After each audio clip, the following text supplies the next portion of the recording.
मूर्तियों के दर्शन मैंने आज किए। लगातार मैं इनसे मिलता रहता हूं और समाज को एक नई दिशा देने का काम कर रहे हैं। हमारे लिए प्रेरणा का स्रोत है।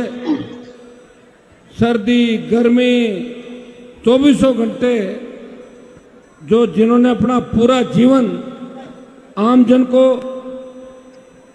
समर्पित कर दिया, तमाम साधु संतों को मैं प्रणाम करता हूं।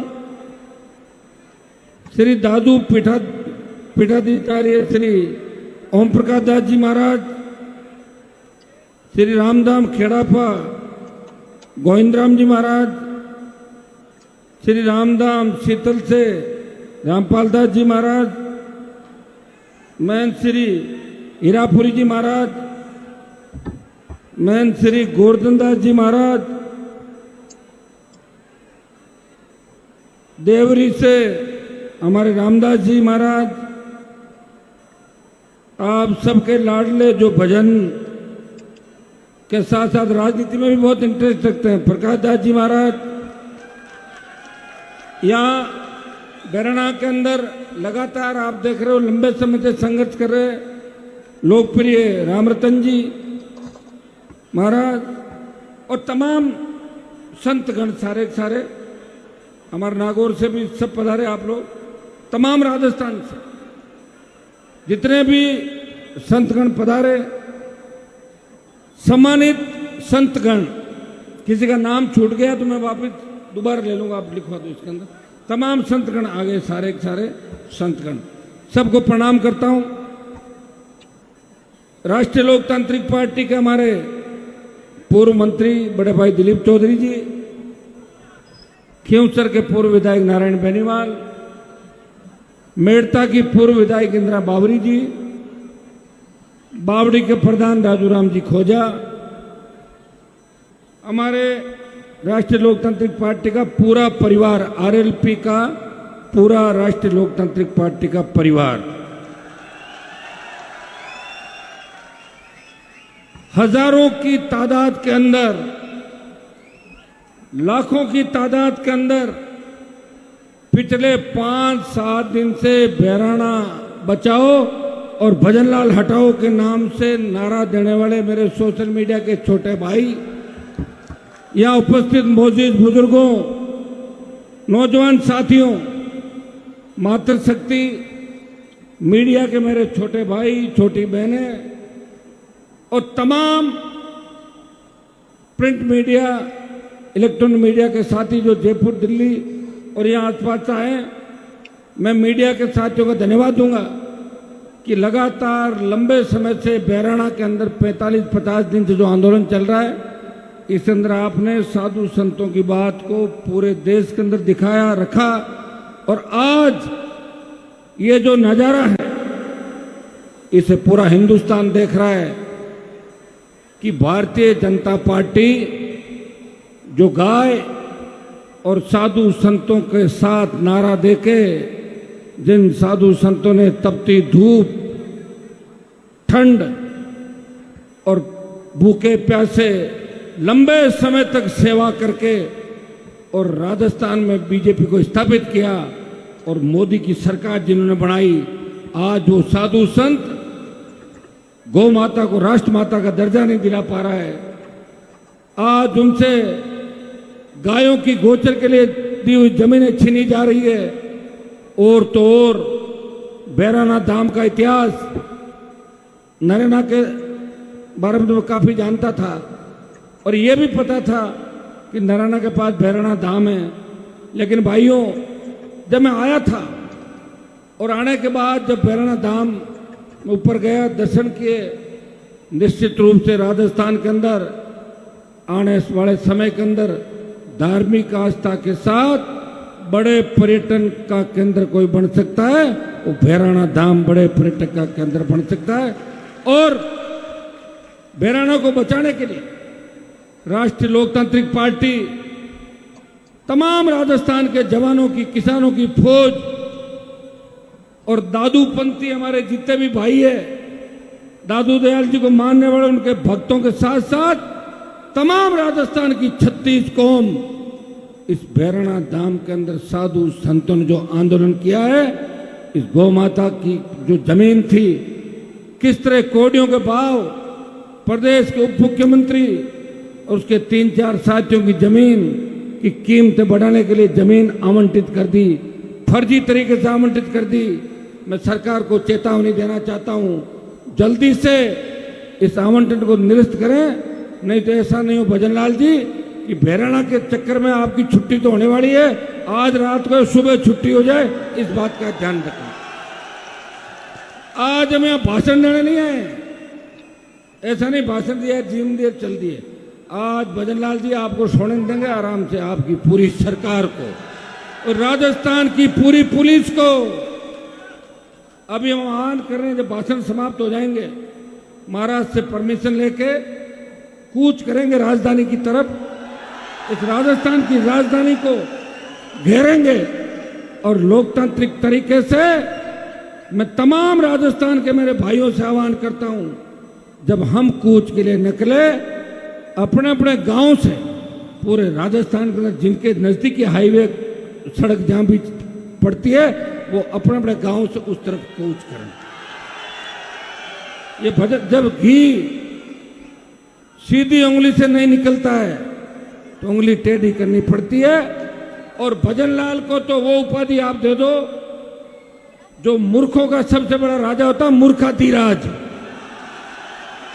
आज राष्ट्रीय लोकतांत्रिक पार्टी की तरफ से साधु संतों के सानिध्य में मैं भजनलाल जी को उपाधि देता हूं कि जितने भी मूर्ख हैं उनके वो राजा है और वो मूर्खाधिराज है। अब कोई हम भजनलाल से सेटिंग करके चलने वाले नहीं है, हम कोई शेखावटी को कांग्रेस के नेता नहीं है जो रात को जाके मिले दिन में बड़बड़ भों भों करे। सीधी लड़ाई होगी, आर पार की लड़ाई होगी, या तो मूर्खाधिराज समझ जाएंगे और इन साधु संतों की मान लेंगे, क्योंकि साधुओं से जो भी टकराया उसका अस्तित्व खत्म हो गया। मैंने बड़े बड़े नेताओं को साधुओं के कदमों में पड़े हुए देखा है। और ये सीधा सीधा जिस तरह वो शिखर अग्रवाल, जिसके चरित्र को लेकर पूरी दुनिया जानती है, ऐसे चरित्रहीन व्यक्ति को जो भजनलाल को चलाता था, शिखर, उसकी पूरी टीम, तमाम वो अधिकारी राजस्थान के अंदर, तमाम मंत्री जो अखंड भ्रष्टाचार के अंदर डूबे हुए हैं, ये भजन सरकार है। और ये मूर्खों की जो कैबिनेट है इनकी, इनके मूर्खाधिराज और मूर्ख जो समझ नहीं पा रहे हैं कि लाख की संख्या जब चलेगी राजधानी की ओर, तब मूर्खों तुम कहां छुप जाओगे राजधानी में, यह भी तुम्हें सोचने की आवश्यकता। कांग्रेस पार्टी नहीं बोलेगी, कांग्रेस को तो वोट नहीं है ना। अगर यहां वोट होता, अशोक गहलोत पायलट सारे आ जाते हैं आपके पास। जहां वोट की जरूरत हो कांग्रेस आ जाएगी, जहां पर्दा डालना है बीजेपी के पापों पे, कांग्रेस के पापों पे पर्दा डालना है, वसुंधरा, भजनलाल, दूसरे लोग, भाइयों जो हाहाकार मच रहा है इस प्रदेश के अंदर, कौन रखवाली करेगा बताओ मुझे। पहले कांग्रेस ने पेपर लीक किए राजस्थान में, और जब कांग्रेस लीक करते करते थक गई तो भारतीय जनता पार्टी के नेताओं के इशारे पे नीट के पेपर आउट हो गए और हमारे बच्चों ने सुसाइड किए। सीनियर का जो एग्जाम करा रहे सीबीएसई का, एआई से कॉपी जचवाएंगे, उसके अंदर कितने बच्चों ने सुसाइड किया। किस दिशा में देश जा रहा है, किस दिशा में प्रदेश जा रहा है, आखिर कौन चिंता करेगा इस प्रदेश की। खुद के घर की तो चिंता सब करते हैं, अपनी टिकट की चिंता करते हैं, पैसा खाने के बाद 5 साल उस पैसे को पचाना, विदेशों में यात्राएं, होटलें, फार्म हाउस, और उसके बाद 4 महीने पहले आके कि भाषण बड़े बड़े, विधानसभा में आरोप लगाना और रात को उनके कदमों में जाके पड़ जाना। ये धंधा चला है राजस्थान के अंदर, और इसीलिए राजस्थान में तीसरी ताकत खड़ी नहीं हुई। और जब तीसरी ताकत खड़ी हुई, उस ताकत से घबरा के अशोक गहलोत और सचिन पायलट और इनके प्रदेश अध्यक्ष ने 7 उपचुनाव में 7 टिकट भजनलाल के घर जाके दे दिए। आप बांट दो जो बांटना है, हमारी तो वैसे भी इज्जत नहीं, जमानत जब्त हुई, क्या फर्क पड़ जाएगा। और 3-4 की जमानत जब्त हुई थी, तो पता है सारी बातों का। यह कब लगेगा पता लगा हुआ है ना भाइयों। अब की बार हमने कांग्रेस से अलायंस किया, मैंने कई बार कहा कांग्रेस का वोट मुझे मिला, लेकिन कांग्रेस के एक भी एमपी ने नहीं कहा कि आरएलपी का वोट हमें मिला और हम जीते। और तो सीकर के कॉमरेड अमराराम जी ने भी नहीं कहा, जहां 1.5 लाख आरएलपी के वोट लेके जीते, जिनका बुढ़ापा सुधर गया एमपी बन के। बोला क्या उन्होंने? कभी नहीं बोलेंगे। देखिए नौजवानों, कई तरह की बात आएगी, कई तरह के लोग प्रलोभन दिए जाएंगे। एसआई भर्ती का उदाहरण देख लो। जो लोग बड़ी बड़ी डींगे आंक रहे थे, वो सुप्रीम कोर्ट, हाई कोर्ट और डबल बेंच के समय बच्चों से बोले जाओ हनुमान के पास, हमारा क्या लेना देना। और हनुमान बेनीवाल पे तेजा जी की कृपा है कि सुप्रीम कोर्ट से भी एसआई भर्ती को रद्द करा के 600 फर्जी थानेदारों को, 600 लुटेरों को घर भिजवा दिया। मेरी एक आदत है, जिसके पीछे पड़ता हूं उसको दिन में तारे दिखा देता हूं। इतने नेताओं को ठीक किया मैंने, मेरे खुद के पास सूची नहीं अभी तक। आज जीत में कई लोग कह रहे हैं हनुमान जी खींवसर की सीट हार गए, क्या फर्क पड़ रहा है? कौन सा मेरे को सीएम बन जाता खींवसर की सीट जीत के? जीते तो एक सीट हो जाती, अच्छा रहा। कम से कम आपको एहसास हुआ, नागौर खींवसर के लोगों को भी एहसास हुआ। गलतफहमी में घूम रहे थे हम, नागौर के लोग ये कर देंगे वो कर देंगे। डाक की 3 पात 1 लाख वोट होते हुए एक ऐसे भैंस वाले को वहां जीता दिया मेरे सामने। कितनी बड़ी बेइज्जती कराई बताओ मुझे। ऐसे देसी वेद तो कहीं मिल जाएंगे, लेकिन हनुमान बेनीवाल मिलेगा क्या हमेशा आप लोगों को? इसीलिए मैं कह रहा हूं मेरे भाइयों, मैंने तुम्हारा सम्मान प्रदेश के अंदर नहीं, इस देश के अंदर बढ़ाया। जब मैं गया था 19 के अंदर, तब दिल्ली में लोग कहते थे कि राजस्थान के लोग कुछ नहीं कर सकते, ये 3 टाइम खाना खाते हैं और सो जाते हैं। यही राजस्थानियों ने किया है। यूपी, बिहार, पंजाब और हरियाणा का नेता कहते थे एक दूसरे की बात जरूर चुगली, इधर की उधर कर ली। ये नेताओं का धंधा है, चप्पल उठा लेते हैं, किसी को खाना दे देते हैं। ये राजस्थान के नेता। मैंने कहा मैं उनमें से नहीं हूं। और 19 से जब 26 आया, तब देश में बात चली। जब देश का किसान मोदी की तरफ देख रहा था, कितने किसान के बेटे थे, मेरे समाज के कितने मंत्री थे, उन किसानों की मदद करने कोई नहीं आया। जब किसानों ने पुकारा, तेजा जी का भक्त हनुमान बेनीवाल मोदी की सत्ता को ठोकर मारकर अपने भाइयों के साथ आया और राजस्थान का सम्मान बढ़ाया। जब सेना को ठेके पे दे दिया, कोई नहीं बोला। मैंने कहा मेरे भाइयों के सम्मान में लड़ूंगा। 2 लाख की जोधपुर में रैली करी और तमाम जगह आपने देखा होगा झंडे के साथ लोकसभा, कोई सी भी रैली, अग्निवीर तो समाप्त कराएंगे, मेरे भाइयों का सेना का सम्मान लौटाएंगे।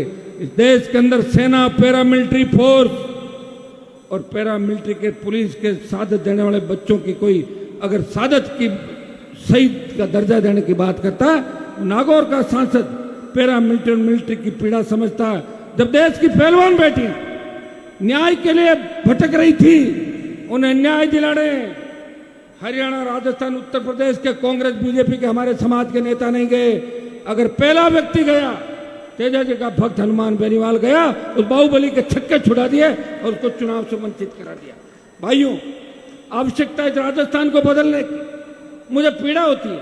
18 के अंदर मेरे संघर्षों का एक परिणाम था, मेरी हुंकार रैलियों का परिणाम था कि डरी हुई वसुंधरा ने स्टेट हाईवे टोल फ्री किए, 50,000 का कर्जा माफ किया, 5 हॉर्स पावर बिजली फ्री की और 50,000 नौकरियां आखिरी साल में आरएलपी की हुंकार की वजह से, आपकी हुंकार की वजह से वसुंधरा को डरा के किया था। आज भी आप देख लो, इस प्रदेश में लड़ता हुआ कोई दिखेगा आप देखिए। कांग्रेस जिसका बहुत बड़ा इतिहास है, पैसे की कमी नहीं, फिर भी यूथ कांग्रेस का चुनाव करा के आरएलपी के बच्चों से सहयोग मांग रही कांग्रेस पार्टी। आप हमारे लिए सदस्य बना दो, वापिस आरएलपी में ले जाना, हम अध्यक्ष बन जाएंगे। इस तरह कांग्रेस पार्टी की। और पर बच्चे से कितना पैसा लेना? 100 रुपया, 75 रुपया। ये लूट खसोट चल रही है। और जिनका राजा जैसा होता है वैसी पार्टियां होती है।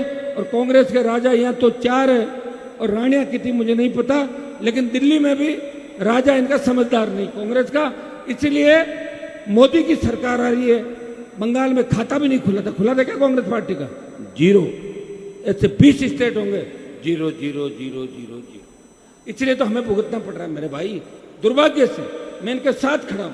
ये बेचारे जब तकलीफ में तो कांग्रेस के लोग मुझे पुकारते हैं, हनुमान जी आप हमारी मदद करो, हमने आपकी खिलाफत की राजस्थान में, लेकिन मोदी के खिलाफ आप भी हो, हम भी हैं, एक साथ बैठते हैं विपक्ष से, ले जाओ मुझे कहाँ ले जाना है, तैयार हूं मोदी के खिलाफ। ऐसी हिम्मत अगर किसी के अंदर है, वो आपके सांसद के अंदर हिम्मत है, जो एक बार आगे बढ़ जाता है उसके कदम पीछे नहीं हटते, सामने तोप हो तलवार। वसुंधरा राजे का आतंक अगर राजस्थान में खत्म किया, उसकी गिग्गी बांधी थी वसुंधरा की, वो नागौर के सांसद ने वसुंधरा का जुल्म और आतंक राजस्थान में खत्म किया। लेकिन मुझे क्या पता कि वसुंधरा का आतंक खत्म करने के बाद ये भजनलाल पैदा होगा। मैं कभी ये काम नहीं करता, दिन भर रोटी समोसे खाने के अलावा कोई काम नहीं इनका, और कुछ भी नहीं जानते, सुनो कुछ भी पता नहीं। कल कोई कह रहे थे बीकानेर के अंदर मीटिंग थी, तो सारे अधिकारियों को फोन बाहर रखा दिए, तो कैसा बाहर क्यों रखा रहे हो कि गलती से अगर मेरे से कोई गलत बात निकल जाए ना तो रिकॉर्डिंग करके तुम 22 दिन सबके फोन बाहर जमा करा। उसको पता ही नहीं, जिंदा मोदी को श्रद्धांजलि दे दी, सत सत अकाल, बार बार अकाल पड़े।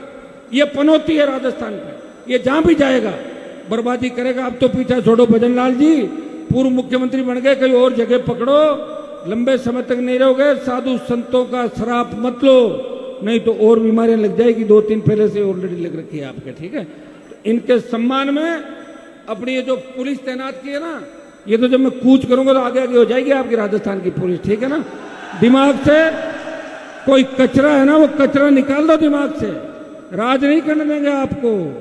हमसे जिन जिन ने पंगा लिया उनकी दुकानें पूरी तरह बंद हो गई, और उनकी दुकानें बंद होने के बाद उनके बच्चे मेरे दरवाजे पर आए, कोई मामा बोला, कोई चाचा बोला, कोई भाई साहब बोला, प्रणाम करके मेरे से जीत के चले गए, इतने निकम्मे। फिर भी मैं सबकी मदद कर रहा हूं। आप देखो, हमेशा देखते हो आप सारी बात।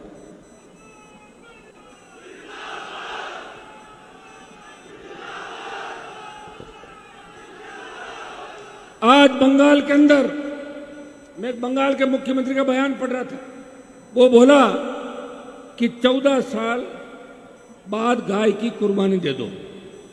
पढ़ा आपने, स्टेटमेंट पढ़ा था? हाँ, तो इससे बड़ा दुर्भाग्य क्या होगा? वो ये भी कह सकते हैं कि संतों को मार दो, किसानों को मार दो। मोदी जी को कौन रोक रहा है? कि सामने तो राहुल गांधी है, वहां तो माहौल बनेगा, 99 सीट पर ही राजी है। मैंने कांग्रेस के लोगों का इतने खुश क्यों रहते हो? बोला हमारी 99 में आ गई। अरे 99 में तो आ गई, तो 272 कब आएगी? बोले 20-30-40 साल बाद आएगी। तब तो रहेंगे नहीं, किस आएगी 30-40 साल बाद? बताओ। जिस पार्टी के अंदर कोई विजन नहीं, जिस पार्टी के नेता को पता नहीं, जिस पार्टी का नेता ये कहता है कि मुझे समझो, मैं 29-33 की लड़ाई नहीं लड़ रहा हूं, मैं 47 प्रदेश को, 47 में जिंदा रहोगे, करोगे ना, उम्र कितनी हो गई खुद की, इससे बढ़िया तो शादी करो, बच्चे हो जाए बड़े, बुढ़ापे में बच्चे भी ढंग के नहीं होंगे। मैं बता रहा हूं आपको, दिक्कत हो जाएगी आपके, ठीक है ना भाइयों।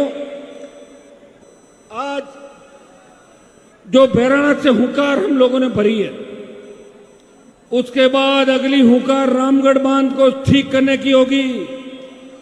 खेजड़ी बचाने के लिए विष्णोई समाज, जो हमारा ही समाज, हमारा ही भाई है, जिनका डीएनए का रिश्ता, विष्णोई जाटों से बने थे 99%, उन्होंने खेजड़ी बचाने का आंदोलन किया।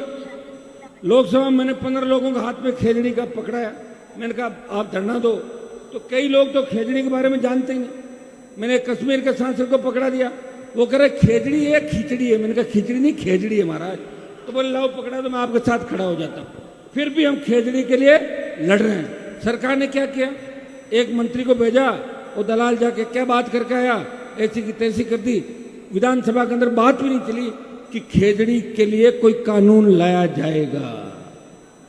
कांग्रेस मौन, रोम जल रहा था, नीरव बांसुरी बजा रहा था। मोदी जी को कोई मतलब नहीं। अभी मोदी जी की इटली यात्रा देखी होगी आपने, मेलोडी चॉकलेट खिला रहे थे भाइयों, और लोगों को कह रहे हैं यात्रा मत करो भाई बहनों, बाहर मत जाओ। तो कहां जाएंगे? खुद तो खाए बैंगन और बाबा जी, और लोगों को बोले बैंगन मत खाओ पेट दुखेगा। तो कितनी गलत बात है। और डीजल पेट्रोल लोग कितने पैसे दे रहे हो आप लोग? 100 रुपए। सुनिए मेरी बात, 2014 के अंदर जब वो सम्मिलित खिचड़ी सरकार थी यूपीए की, तब तेल के भाव थे 60, 62, 65, 55। तब अंतर्राष्ट्रीय बाजार में क्रूड ऑयल की कीमतें कम थी और अब ज्यादा थी और अब उससे कम है क्रूड ऑयल। उसके बाद भी तेल कितना है? 110, 112, 115। टोल टैक्स, प्रधानमंत्री और इनके मंत्री कहते हैं कि टोल माफ नहीं होगा, पेट्रोल डीजल के पैसे भी देने पड़ेंगे और ड्यूटी ऑफिस में रजिस्ट्रेशन का पैसा भी देना पड़ेगा। और ये और कहते हैं कि ढाबे पे खाना खाओगे तो ढाबे का और 5 स्टार का टोल तो देना ही पड़ेगा अगर अच्छी सड़कों पे चलोगे। और जब हमारे पैसे से ही सारी सड़कें बना रहे हो तो सरकार क्या कर रही है वो तो बता दो आप। देश में धन्ना सेठों का 25 से 30 लाख करोड़ का कर्जा माफ किया कांग्रेस बीजेपी ने, लेकिन राजस्थान के किसान का 30,000 करोड़ का कर्जा, 30 लाख 34 लाख करोड़ का कर्जा पूरे देश के किसान का है। सरकार चाहे तो एक दिन के अंदर 1 मिनट में देश के किसान का कर्जा माफ कर सकते हैं। जिस तरह चौधरी देवीलाल जी ने 10,000 का कर्जा 1990 के दशक के अंदर मूल कर्जा माफ किया था, जिस तरह चौधरी चरण सिंह जी ने तमाम किसान जातियों को साथ लेकर आर्थिक स्थिति उनकी कैसी मजबूत हो ये बात कही थी। दुर्भाग्य से देश की सरकार में हमारा कोई ढंग का मंत्री नहीं, अगर एक आध मंत्री कोई है तो उनके पास बेचारों के पास डिपार्टमेंट नहीं, फाइल नहीं आती, कोई नहीं पूछता, सुबह शाम घूमते रहते हैं और ज्यादा ज्यादा लोगों को चाय नाश्ता करा दो, इसके अलावा सामान उनके पास नहीं। लोकसभा अध्यक्ष रहे, जो समाज इस दो देश में 100 से ज्यादा लोकसभा सीटों को प्रभावित करता है, तो सबसे ज्यादा ताकतवर मजबूत है, अगर उस समाज की स्थिति ऐसी है तो बाकी लोगों की कैसी होगी ये अंदाज आप लगा लो। ये भारतीय जनता पार्टी के लोग SC, ST, OBC के खिलाफ है, ये साधु संतों के भी खिलाफ है। इनको पता है कि साधु संत अपने आप हमारे साथ जाएंगे, कहां जाएंगे, इनके जगह नहीं है। ये तो इनके लोग बोलते हैं। शेखर अग्रवाल ने जिस तरह बकवास करी कि तुम्हारी जमीन है क्या, तुम्हारे उसकी जमीन है क्या, और जिस तरह एक आपके संत आए थे वो लंबे बालों वाले, क्या नाम उनका, जयपुर वाले, क्या गुलकंदाचार्य क्या, तो वो आए थे और उन्होंने क्या बोला था, ऐसे तेवर जैसे परमानेंट जीतेगा। अरे भैया मैं 6 बार जीत गया, 4 बार MLA, 2 बार MP, 1 बार नारायण बन गया, 7 पिताजी में 9-10 बार बन गए। हमारे अंदर तो घमंड नहीं है। और मैं धन्यवाद दूंगा आप सबका कि आज मुझे बड़ी चिंता थी कि गलत समय रैली का आह्वान किया, डोम छोटे लगे, टेंट की व्यवस्था डोम की 3 गुना होनी चाहिए थी। मैंने इंद्र भगवान को कहा कि मौसम ठीक करो, थोड़ा तो ठीक हुआ लेकिन ज्यादा नहीं हुआ। पता नहीं कौन सी अग्नि परीक्षा हमारी लेना चाहते हैं, लेकिन इस गर्मी को भी, अगर गर्मी को भी भगाया तो राजस्थान के जवानों ने संतों का आशीर्वाद से इस गर्मी को भी भगा दिया। अब बताइए इस लू के अंदर कोई बाहर निकल सकता है? किस तरह आप इस बैराणा धाम को बचाने के लिए निकले। भाइयों, बैराणा के अंदर आपकी जीत हो जाएगी, उसके बाद आप देखना कि धीरे धीरे धीरे धीरे साधु संतों के आशीर्वाद और सानिध्य से राजस्थान में गंदगी को साफ करेंगे। जुलाई अगस्त का महीना आ रहा है, उसके बाद गोवध अगर ये बंद करना चाहते हैं ये लोग तय कर लेंगे। हम पूरी कोशिश करेंगे कि गोवध बंद किया जाए। देश और प्रदेश के गाय को राष्ट्रमाता का दर्जा मिले। और मैं तो ये भी कहूंगा कि ऊंट की प्रजाति जो हमारी है, धीरे धीरे ऊंट विलुप्त हो रहा है। एक व्यक्ति अगर ऊंट पालेगा कितना खर्चा उसका होता है, कितना ऊंट वो खाएगा, बदले में क्या कर सकता हो। तो सरकार को यह करना चाहिए कि हमारी गाय को बचाने के लिए, नागौरी बछड़ा जो विश्व प्रसिद्ध था उसको बचाने के लिए, ऊंट को बचाने के लिए, ऊंट के लिए 2 लाख, गाय के लिए 1 लाख रुपया देना चाहिए। जो गाय पालेगा उसको 1 लाख सरकार देगी, अपना आप लोग गाय पाल लेंगे। गौशालाओं के अंदर अनुदान के नाम पर जिस तरह धांधलियां हो रही है, हमारे साधु संत भजनलाल से मिलने गए थे गौशालाओं के साधु संत, तो भजनलाल ने कहा कि आप तो गौशालाओं में चंदा करते हो। फिर जब ऊपर से डांट पटकोई साधुओं ने दिल्ली से, तो बोला मैं माफी मांग लूंगा, मेरी आदत है, मैं दिन में 3 बार माफी मांगता हूं। लोग 1 बार कह देता हूं और फिर मैं बदल जाता हूं। भाई अब ये तुम्हें ऐसे ही भुगतना पड़ेगा। मुझे तो शर्म आती है कि मैं कहाँ राजस्थान के अंदर हूँ, जहाँ भजनलाल जैसे मुख्यमंत्री हो और कांग्रेस पार्टी और भजनलाल साथ में ठाके लगा के हाथ मिला रहे हैं, हा हा हा, हमने ठीक कर दिया राजस्थान। आज का आंदोलन एक नया इतिहास लिखेगा। या तो रोज रोज हम आंदोलन नहीं करेंगे और या फिर आह्वान करेंगे, उससे पहले सरकार के घुटने टिक जाएंगे। आ रहे हैं आरएलपी वाले, टेक दो, तैयार हो जाओ। अभी थोड़ी देर बाद हम कूच करेंगे राजधानी की ओर। रुकिए, हमारे साथ साथ रुको भाई, हमारे साथ साथ हमारे साधु संत भी चलेंगे और साधु संतों की सुरक्षा चारों तरफ आरएलपी के नौजवान करेंगे। ठीक है, यहां से हम चलेंगे हाईवे की तरफ गाड़ियों से, और उसके बाद आगे का पैदल मार्च कैसे होता है, कहां पड़ा होगा, सब ठीक होगा या नहीं होगा तो आगे ही देखा जाएगा। लेकिन आपको मैं इतना ही कहता हूं कि जो हम निर्णय लें, जो साधु संत निर्णय लें, आंदोलन इनका है, अपने इनके सहयोगी हैं। अपने को राजनीतिक रोटी नहीं सेकनी बहराना से।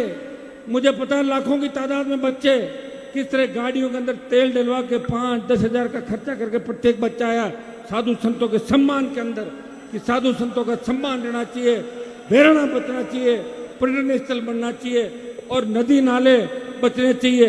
हमारे किसान और जवान का जो हक अधिकार है वो बचना चाहिए। ये हुंकार ललकार आपने भरी है तो संयमित तरीके से, कानून हाथ में नहीं लेना पहले, और कानून वाले अगर बदमाशी करे तो फिर पीछे नहीं हटेंगे। लेकिन इंतजार करना सारे मेरी बात का ध्यान रखना। कहीं ऐसा नहीं हो मैं तो गाड़ी में जा रहा हूं, तुम पहले ही जाके कोई गड़बड़ कर दो, मत करना कोई गड़बड़, ध्यान रखना। बाद में क्या तुम्हारी दिक्कत है कि पुलिस पकड़ लेती, फिर होने लग जाता मेरी जमानत कराओ, मुझे जेल हो गई, जमानत कराओ, केस लग गया। या तो ये करो, फिर मुझे मत करना, मेरे से हटके अगर कुछ कर रहे हो तो फिर जाओ, छुड़ा लेंगे आपको, ऐसा कुछ नहीं, वो 4-5 दिन लग सकता है। और जीवन में अगर जेल यात्रा नहीं की कोई फायदा नहीं जीवन में। जेल यात्रा गांधी जी ने भी की थी, इंदिरा गांधी को भी जेल, देश के शायद ये भी जेल में रह रहे थे ना, इनको तो 299 में घोषित किया था कुछ। हाँ, तो बड़े बड़े लोग, वसुंधरा जी नहीं जा पाए, गेलो तो वसुंधरा बच गए, वो हमारी सरकार आएगी जब देखेंगे वापस। भाइयों अभी इधर देखो, इधर में मत करो, अभी रुक जाओ एक बार। अभी मंच से आह्वान करेंगे कि इतनी बजे कूच होगा, वो आह्वान प्रकाश दास जी महाराज करेंगे। सुनिए मेरी बात, समझ रहे हो? उठो मत, कहां रवाना हो रहे हो? ज्यादा जल्दी हो रही क्या कूच की? रुको एक बार हम बात कर रहे हैं। हमारी जो मांगे हैं वो सीधी सी मांगे हैं कि रिको को जो जमीन अलॉट की है उसे निरस्त करें। साधु संतों की इच्छा के बिना आगे भी कभी आसपास कोई कार्रवाई सरकार की नहीं हो। दादू दयाल जी के नाम से परिक्रमा क्षेत्र बन के इसको वन क्षेत्र घोषित किया जाए, पेड़ पौधे लगाए जाए, हमारे जितने पक्षी पशु जो भी थे वो सारी व्यवस्थाएं सरकार करे। ये लंबा चौड़ा ज्ञापन साधु संतों का है। ये आशीर्वाद स्वरूप अगर मूर्खाधिराज की सरकार मानती है ठीक है, नहीं तो फिर भाई अब की बार आज अपने ऐसे नहीं यूं चल के यूं चल दिए। कमजोर दिल वाले हैं वो निकल जाना अंदर एक अंदर, और जो मजबूत हैं वही मेरे साथ चलना, ठीक है ना? बस कमजोर वाले और जिनके लगातार दवाई गोली चल रही है वो जैसे ही अंदर हो अपने अपने गाड़ी में सरक जाना। मैं बता रहा हूं आपको, क्योंकि कूच में कुछ भी हो सकता है। आज तक हुआ नहीं, वैसे सरकार की हिम्मत नहीं, लेकिन मूर्खाधिराज का कोई भरोसा नहीं। मूर्ख अपने ही लोगों पे, ये फौजमार कप्तान है भजनलाल, अशोक गहलोत, ऐसे लोग अपनी फौज को खाते हैं, समझ गए? तो इन फौजमारों का कोई भरोसा नहीं। ले भाइयों तैयारी करो, जब यहां से आह्वान हो जाए अपने अपने साधनों में बैठेंगे, हमारी गाड़ियां आगे चलेगी, हम तय करेंगे कि अगला कदम क्या होगा। अगर कोई हमें रोकेगा बात करेंगे, आराम से मानेगा ठीक है, नहीं तो फिर अगला कदम होगा। तो यहां से गाड़ियों में सारे लोग राजधानी की ओर चलेंगे। 1 घंटे का समय सरकार को दे रहे हैं। 1 घंटा सरकार का और 1 घंटे बाद साधु संत और राष्ट्रीय लोकतांत्रिक पार्टी के नौजवान इस भजनलाल सरकार को, इन मूर्खों की सरकार का इलाज भी कर देंगे और राजधानी में घुस जाएंगे। ये मैं आह्वान करता हूं। जब पहले मत घुसना, एक बार रुको, तुम्हारी जल्दबाजी बहुत होती है भाइयों। जिस तरह नौजवान किसान जो तकलीफ के दौर से गुजरा इस देश प्रदेश का, बेरोजगारी की ठोस समस्या के समाधान के ठोस निर्णय कैसे हो सरकार में, किस तरह किसान की कर्ज माफी, अच्छी स्कूल, अच्छे कॉलेज, अच्छे अस्पताल, सिंचाई के साधन, एमएसपी पे खरीद, नौजवानों को रोजगार, कंपनियों में 90% रोजगार, जमीन हमारी जा रही है, कभी भारतमाला के नाम से, कभी रेलवे लाइन के नाम से, कभी कंपनियों के नाम से, मुआवजा कुछ भी नहीं मिल रहा है। बाजार रेट से मुआवजा तय हो, ये हमारी प्रमुख मांगे हैं। और आज की जो हमारी प्रमुख मांगे, ये जो मांगे आज हम इतनी मांगों को रखेंगे तो साधु संत चाहते हैं, आंदोलन इनका है और सहयोगी हम इनके सेवक हैं। इनके सेवक साधु संतों का सम्मान लौटाएंगे। 50 दिन से धूप में बैठे रहे और किस तरह इन्होंने संघर्ष किया। मुझे दुख होता है कि कांग्रेस और बीजेपी के लोग क्या साधु संतों के खिलाफ हो गए, इन्हें संभालने तक कोई नहीं आए। हाँ, आया होगा कोई आसाराम या उसका भाई, दूसरा कोई मौसाराम, बाकी संभालने कांग्रेस के बड़े नेताओं के ट्वीट भी मैंने नहीं देखे। छोटी छोटी बातों पे गहलोत फ्री है, ट्वीट करते रहते हैं, लेकिन साधु उनको याद नहीं आए क्योंकि उनके मन के अंदर सिर्फ वोट बैंक रहता है। मैं साधु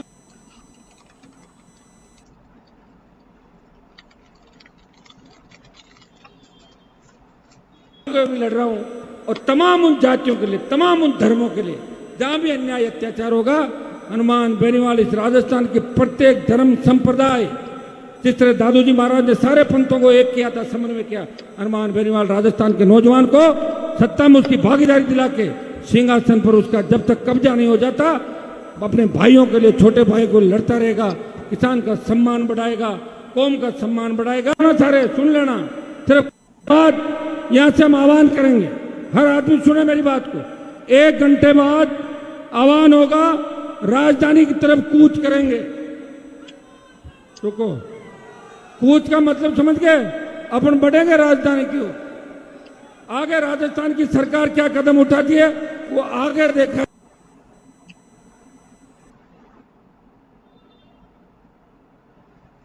जाएगा। जो निर्णय हमारा होगा वो सबको आपको मानोगे ना? ठीक है, बहुत बहुत आपको धन्यवाद। जय हिंद। बहुत बहुत शुक्रिया। मीडिया के साथियों से निवेदन है, कृपया थोड़ा व्यवस्था बनाए रखें। अब एक बार नेताजी मीडिया के साथियों से बात करेंगे और उसके बाद में